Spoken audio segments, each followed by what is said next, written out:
YouTube, it's Louise the Big Haired Bookworm. Lovely to see you. Hope you are well. Hope you're having a good day, wherever it is you are and whatever it is you're doing. Now, I have said that so many times this morning, not because of this, but because I've been filming something else for you. Yes, something starting tomorrow.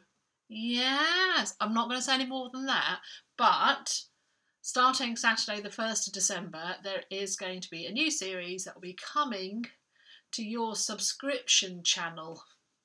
How exciting is that? But anyway, let's not talk about what's starting tomorrow. Let's talk about today. Today is Friday, the 30th of November, and that must mean, yes, it's Friday Reads. It's Friday Reads, it's Friday Reads. I dreamt I forgot to do this and had to do it on a Saturday. It's Friday Reads. That shows you how much I am starting to think about Friday Reads, and it's becoming part of my very being. I dreamt earlier in the week that it was Saturday morning, and I woke up and I went, oh lordy, I haven't done Friday Reads. I'm going to have to do Friday Reads on a Saturday, and then it's not Friday Reads, it's Saturday Reads, and that's wrong, and people are going to be expecting it. Nobody's going to be expecting it. Nobody. But that, in my head, I had that. I was like, oh my word. And then I even thought of the song. It's Friday Reads, it's Friday Reads. I actually was thinking about it in my dream. Does that mean I need to get out more? I wonder. Yes, it does. Anyway, how are you everyone? How's everything going? My sciatica is a bit up and down this week, although today is a good day. Yesterday, not a good day. Today, a good day. And I guess that's just how it's going to go until I get to see a physio and, excuse me, rearranging myself, until I get to see a physio and I get to start the exercises. But hey, at least I'm able to kind of do stuff and you know, sit here and talk to you about Friday Reads. Didn't have a great reading week. Well, did I? Am I putting it down? I finished 2 books, so that's not bad, is it? Overall in November, I will have read, I think it's going to be 12, unless I finish something today. I think I'm on track for 12 books, which is good, which is probably the most I've read in a month this year, and it means my total year, at the moment we're in the early 90s, so I could get up to 100 books this year. I tend to read around 100 books a year. Sometimes a little bit more, sometimes a little bit less, but that tends to be what I kind of, even if I don't think I have a very good reading year, it does still tend to be about 100 books in a year. So I think I'm going to be nearly up to that, depending on what my December is. So what have I been reading? Well, Karen Slaughter's The Good Daughter. I picked it up Sunday morning. And I must admit I put it down Sunday morning. So I read 75 pages of this big library hardback, and I decided to not finish it. So I'm going to take it back to the library next week. I think it's not to do with the book. It's not you, it's me. I found that everybody was antagonistic to everybody else, and I just wasn't in the mood for it. So I read 75 pages and I discovered that I was having to read it, and I was kind of reading it to get through it rather than being A, absorbed into the story, or B, care about anybody. I didn't care about anybody. Now, if you know the book, the event that happens at the beginning of the book had happened, and she was in the police station. She was in the police cell, and it's what happened there. And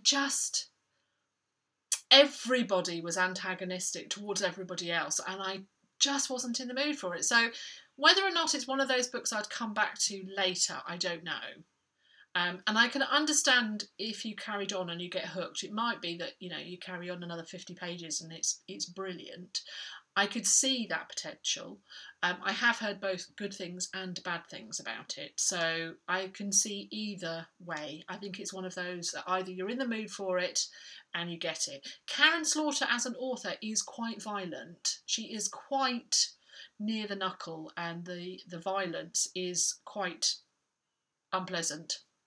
Not that violence isn't anything other than unpleasant, but you know what I mean. It is quite.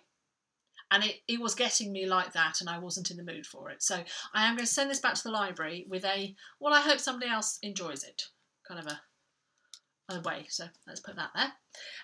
Then I picked up on a whim, really, a book that I had on my Kindle called Rhapsodic, if you can see it, which is a paranormal romance. It's by Laura Thalassa, which is Thalassa, Laura Thalassa. This is the first in the Bargainer series. I hadn't realised any of that. I just picked it up and thought, oh, I don't know what that is, and started reading it. I didn't realise it was a Hades and Persephone, or Hades and Persephone, as I did used to say it. Yes, I did used to say Persephone, but it's Persephone, of course. It's a Hades and Persephone retelling. It is quite, I would say it's adult. It's not, to begin with, through the majority of the book, I actually thought it was young adult. But then towards the end, I was a bit like, oh, I think that's a little bit more adult than young adult, although some young adults can be horsey, so perhaps new adult. But it is an enjoyable one. I do like Hades and Persephone retellings. I'm always there for that, and that's obviously why I downloaded it, because I must have found out it was a Hades and Persephone retelling and thought, that's gonna be for me. So I read through that. I read it in a day. It's one of those romances that you can just either you love or you hate, and I loved it that day. So I now have the second one to read, so I shall be reading that soon, because I found it very satisfying. And then I finished an audiobook. I finished A Quiet Life in the Country by T.E. Kinsey. So that's Kinsey. Mel from Book and Food Adventures. I think that's her title. Had shown the cover of one in the later series and said, oh, it was a good kind of satisfying, cosy. It's very silly, but there's a satisfying kind of cosy mystery, and I found it cheap. It's A Quiet Life in the Country, so it is a cosy mystery set in the early 1900s, and it is a lady's maid and her eccentric Lady Hargreaves? Lady Hardcastle. It is, yes, a Lady Hardcastle mystery. So it's kind of country house mysteries. I really liked the dynamic between the Lady Hardcastle and Armstrong, her lady's maid. I really liked the dynamic between them. It's a really enjoyable, clean listen to, which is important when I have my audiobooks on, because Benedict is about, and he, young ears will hear anything that's vulgar. So I have already downloaded the second one, which is In the Market for Murder by T.E. Kinsey. I really liked it. I liked the narrator. I found it an enjoyable, kind of gentle listen to, perfect audiobook for me. But my current audiobook is To know a murder had been committed. Thank you. It's the number 5. Yes, number 5 in the Inspector Gamache series, The Brutal Telling by Louise Penny, which is a comfort listen to me as well. So I'm going to go from that into the T.E. Kinsey, and I've got 2 good series where I like the stories, I like the narrators. The Louise Penny's are not clean. It's not a clean listen to. There's quite a lot of swear words, so I have to be judicious with my listening to that, and I quite often am listening to it when Benedict's out or I've got my headphones on.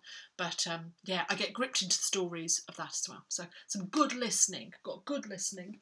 Reading after my Rhapsodic, I picked up this, which came out this month, and it is the 11th in the Guild Hunter series by Nalini Singh, and it is Archangel's Prophecy. Now, I can read these in a day, and there's part of me that just wants to, fly into it. I'm on page 57 of this, but a paranormal romance set actually in New York, but it's kind of across the globe, and this is 11th in the series. You do kind of need to read them in order, because there is a kind of a follow through of the relationship. We've gone back to the main relationship in this book, but something happens to the main woman, Eleanor, in this book, and I'm never good about reading about things when something might happen to them. I'm not very good. I get very kind of tense when I care about a character, I get very tense. So I know reading the back that something's going to happen, and I'm like, oh, I don't want it to happen, and so I kind of want to read it, but I don't want to read it. I kind of want to read it, and I kind of want to know, but I kind of don't want to know at the same time. So yeah, so I'm reading it like that. But I know I'm going to get hooked into it. So this weekend at some point, I will just leap into this book. And that's it. That's it, BookTube. That's all I've got for you here. Have I gone on? I have gone on long enough anyway, so that's okay. I just wanted to show you something. So it's in Small Business Weekend, I think it is. So it's kind of lots of push to buy for small businesses or shop independent. I mean, I don't know about you, but I've seen lots of adverts in the UK anyway. There's been lots of adverts about shopping locally or shopping independently or do small businesses on the internet, because the difference that you make when you purchase from them is considerable rather than one of the big stores. I mean, it's still suggesting that you shop, and so it's still quite consumer, full of consumerism. However, it is that kind of judicial choosing of where your energy goes. And so I've been looking on Etsy for kind of small companies, and I saw this and I thought, this is so bookish that you might like this as well. And the shop owner is called itslauracrow, one word, itslauracrow, and she does lots of bookish themed stuff. So this is bookish wrapping paper. It's in stuff. So it's got lots of Romeo and Juliet's and kind of classics. You've got lots of an awful lot of Sherlock Holmes themed things, but also sort of classics. Can you see the classic books? So this is 4 sheets of wrapping paper and 4 tags, and they are more expensive than you would get if you bought them at the supermarket, but they're just so special. They're just glorious. So for 1 sheet, it's just, oh, so nice. And I also got this little A5 poster, which is Little Grey Cell. So you know me, Agatha Christie. Oh yeah. So she does some really kind of amazing, her own graphic design. And it's Laura Crow. And she had a really good sale on, but there's some other stuff. She does a lot of pins if you're into the enamel pins.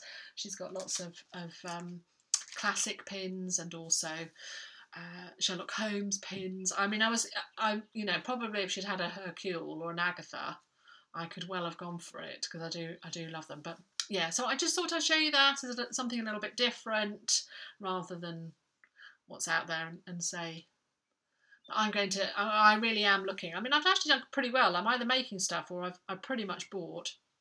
For the rest of the stuff that I'm going to get, I'm going to try and do either local shops or off Etsy or something like that. Anyway, I just thought I'd share that with you. I hope you are having a good time, and if you are buying Christmas presents, that it's not hurting too much. It's such an expensive time of the year, or it can be such an expensive time of the year. And I am rambling, so I'm going to stop doing that now. And I'm going to say, this has been lovely, BookTube. Let's do it again. Bye.